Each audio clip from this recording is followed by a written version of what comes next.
Republican senators having voted against an amendment which would prevent the government from doing business with military contractors that deny their employees the right to sue for discrimination, including for sexual assault. 30 Republican senators furious about the heat they have been taking ever since for putting corporate enablers of rape ahead of women who have been raped.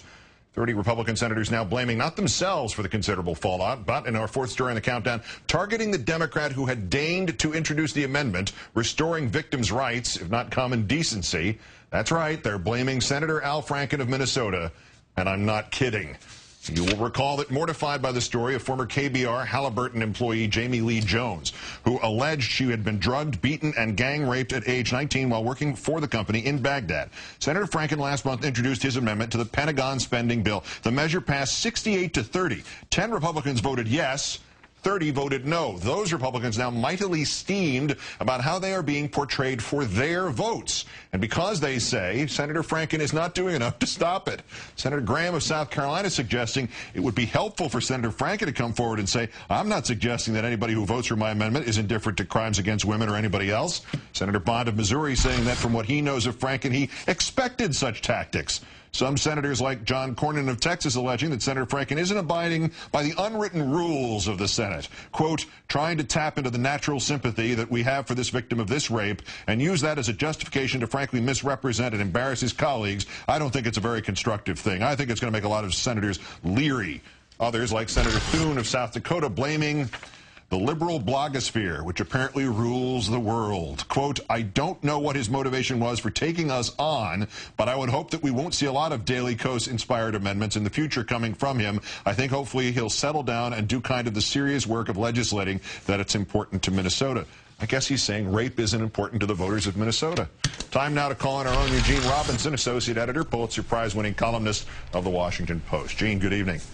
Evening, Keith. So, 30 Republican senators voted against an anti-rape amendment, in essence, and now they want the amendment sponsor to explain why their votes against it were okay, as if it's his fault that they've been, just merely misunderstood here?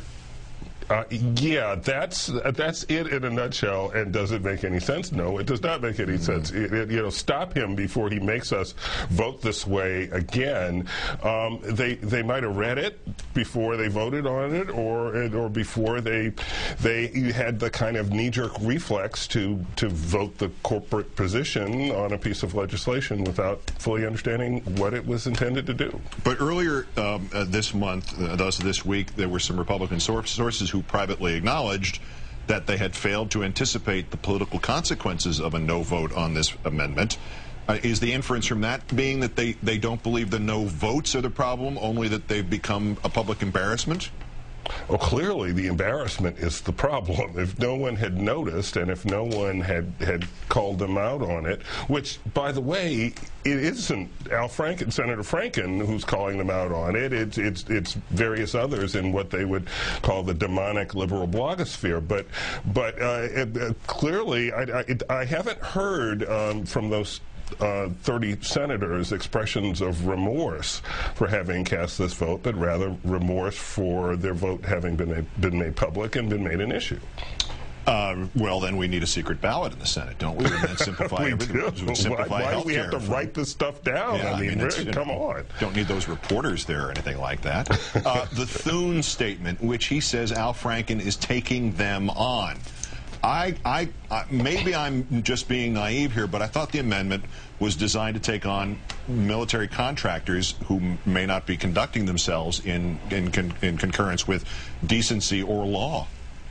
Exactly. It was not an attack on Republican senators who might vote against it. The legislation had a specific purpose, and it sprang from that case, was inspired by that case that you talked about in the intro.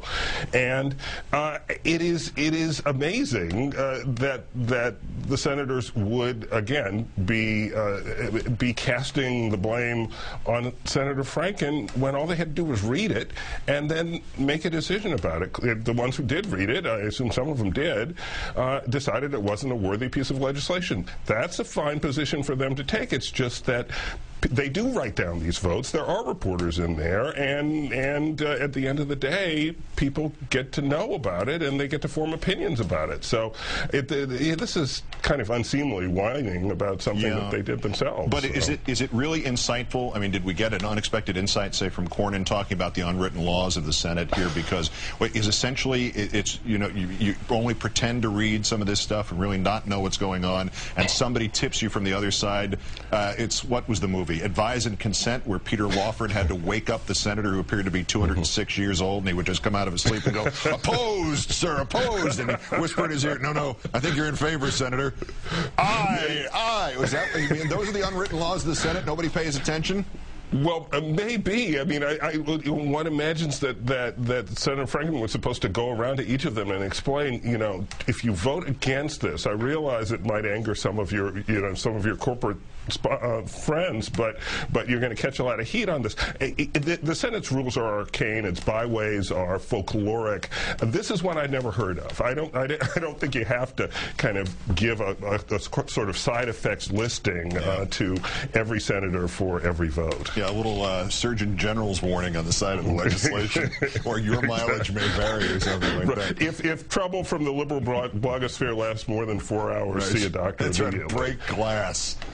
Gene Robinson, Pulitzer Prize-winning columnist of the Washington Post. Great thanks for being silly, as always. Good to talk to you, Keith.